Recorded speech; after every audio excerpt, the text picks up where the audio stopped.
پورے ہم نے جو ہے حکومت کے ساتھ کھڑے ہوئے, اپنی ریاست کے ساتھ کھڑے ہوئے اور ایکسپوز کیا نیوزی لینڈ کو. ایون جہاں پر ہمارے پاکستانیوں میں یا ہمارے سیاستدانوں میں جنہوں نے حکومت پر تنقید کی یا ریاست پر تنقید کی, تو ہم نے ان کو بھی ایکسپوز کیا کہ آج وقت ہے کہ تم پاکستان کے ساتھ کھڑے ہوتے, تم عالمی سازش کا حصہ بن رہے ہو اور ہماری ریاست پر تنقید کر رہے ہو, تو ہم نے ان کو بھی ایکسپوز کیا. لیکن ناظرین یہ واقعہ اس سے بالکل مختلف ہے. اگر آج ہماری ریاست اس کو جواب نہیں دیتی, اگر آج ہمارے ادارے اس کے خلاف کھڑے نہیں ہوتے, تو پھر جو آگے مستقبل میں جو حشر ہوگا پاکستان کا انتہا پسندی کے حوالے سے, اس کے پھر ذمہ دار جو ہے ہمارے ادارے ہوں گے, ہماری حکومت ہوگی. ماضی میں ہم نے بہت ساری ایسی غلطیاں کی ہیں جن کو ہم نے پھر کئی قربانیاں دے کر اس پر قابو پایا ہے, اور آج جب پاکستان میں امن ہو رہا ہے, جب پاکستان کا نیریٹو پوری دنیا میں مان رہی ہے, آج جب پاکستان جو ہے ایک اہم ملک بنتا جا رہا ہے, ایسے میں اگر ایسے لوگوں کو کوئی سزا نہیں دی جاتی تو پھر سمجھ لیں کہ اس کی ڈائریکٹ جو ذمہ داری ہے وہ حکومت پر آئے گی اور ہماری ریاست کے اوپر آئے گی. اس کے علاوہ ناظرین میں ایک بڑی اہم بات آپ سب کے ساتھ شیئر کرنا چاہتا ہوں. پچھلے پورے مہینے سے ہم جو ہے افغانستان کی کوریج کر رہے ہیں, آپ دیکھ رہے ہیں, لیکن کچھ لوگ ہیں جو شاید اس چیز کو غلط معنوں میں لے رہے ہیں. دیکھیں, ہم نے طالبان کی حکومت پر خوشی نہیں کی, ہم نے افغان عوام پر مسلط کی گئی جنگ کے خاتمے پر خوشی کی ہے. ہم نے فرعون امریکہ اور اس کے اتحادیوں کے وہاں سے نکل جانے پر خوشی کی ہے, کیونکہ ہمارے جو مسلمان بھائی ہیں وہاں پر ان پر ظلم و ستم ہو رہا تھا. ان کی آزادی پر ہم نے اللہ کا شکر ادا کیا ہے. اب ان کے نکل جانے کے بعد وہاں پر کس کی حکومت آتی ہے؟ وہاں پر طالبان حکومت کرتے ہیں, وہ وہاں پر جمہوریت لے کر آتے ہیں, وہاں پر کوئی اپنی جو ان کی انٹرپریٹیشن ہے اس کے مطابق شریعہ لا لے کر آتے ہیں. ہمیں اس سے کوئی غرض نہیں ہے. ہمارے لیے سب سے پہلے پاکستان ہے. اگر پاکستان کے خلاف کوئی جائے گا تو پھر ہم اس کو بخشیں گے نہیں.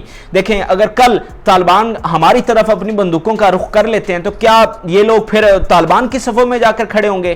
کیا پھر یہ ہمارے فوجیوں کا ساتھ دینے کے بجائے؟ اس کا مطلب تو یہی ہے نا ناظرین, ایسے بیانات یا ایسی تقریبات رکھوانے کا مقصد تو یہی ہے. اب یہ جو طالبات اتنی وہاں پر پڑھ رہی ہیں, جب یہ نکلیں گی تو ان کا مائنڈ سیٹ کیا ہوگا؟ ان کے بچوں کا آگے مائنڈ سیٹ کیا ہوگا؟ کیا وہ پاکستان کے حق میں ہو سکتا ہے؟ کبھی نہیں ہو سکتا. یہ ہمیشہ ہماری ریاست کے خلاف جائے گا, ہماری فوج کے خلاف جائے گا, ہمارے اداروں کے خلاف جائے گا. تو اگر آج ان کو جواب نہیں دیا جاتا تو یہ بات بہت دور تک جائے گی. کل اگر طالبان ہمارے خلاف کھڑے ہو جاتے ہیں, ہمیں تو اس بات کی گارنٹی نہیں ہے کہ وہ ہمیشہ ہمارے ساتھ ہی رہیں گے. کسی دوسرے اسلامی ملک کی طرح وہ ہمارے خلاف کھڑے کیوں نہیں ہو سکتے؟ اور یاد رکھیں, ہمارا ان کے ساتھ ڈیورنڈ لائن کا بڑا اہم مسئلہ ہے. یہ آپ بات جو ہے اس کو بھولے نہیں. ممکن ہے کل کو وہ ڈیورنڈ لائن پہ ہمارے ساتھ ایشو کر سکتے ہیں, ہمارا ان کے ساتھ کانفلکٹ ہو سکتا ہے. تو کیا پھر یہ لوگ جو ہیں ان کے ساتھ جا کر کھڑے ہوں گے؟ تو ضرورت ہے ناظرین کہ آج ان سب کو جواب دیا جائے. آج ان سب لوگوں کو یہ بتا دیا جائے کہ سب سے پہلے پاکستان ہے.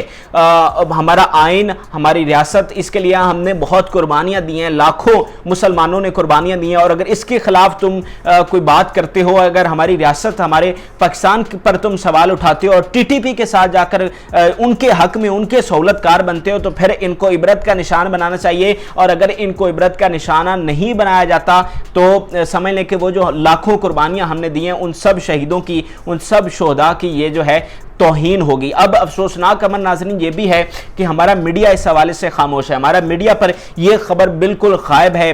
کچھ نہیں بتایا جا رہا کہ وہاں پر کیا ہو رہا ہے اور وہاں پر کیا جھنڈے اتار لیے گئے ہیں یا ان کو کوئی سزا دی جائے گی, ان کے خلاف کوئی ایف آئی آر کی گئی ہے یا نہیں کی گئی. اگر ایک عام بندہ اگر ٹی ٹی پی کے حق میں بیان دیتا ہے, اگر ایک عام بندہ پولیس کے خلاف اس کے سامنے کھڑے ہو کے اس کو کہتا ہے کہ ٹی ٹی پی والے آ کر تمہارا حشر کریں گے, یا پھر کہتا ہے کہ قرآن کی غلط انٹرپریٹیشن کرتا ہے کہ قرآن ہمیں دہشت گرد ہونے کا حکم دیتا ہے, تو پھر کیا ایک عام بندے کو بھی اسی طرح معافی دی جائے گی جس طرح مفتی عبدالعزیز کو دی گئی ہے؟ اور ایک اور بات آخر میں آپ کو جاتے جاتے بتا دوں کہ یہ وہی مفتی عبدالعزیز ہے جس کا ایک بھائی ہماری فوج کے خلاف لڑتے ہوئے مارا گیا, ہماری فوج نے اس کو مارا ہے. تو ان کے جذبات جو ہیں وہ پاکستان کے خلاف ہیں, پاکستان کی فوج کے خلاف ہیں, ہمارے اداروں کے خلاف ہیں. اور یہ جو یہاں پر ہمارے دارال حکومت میں بیٹھ کر جو نفرت کا بیج بو رہے ہیں, جو زہر کا بیج بو رہے ہیں, یہ ہمارے لیے بہت نقصان دہ ہوگا. یہ انتہا پسندی کو ایک ایسی ہوا چلائے گا جس سے پھر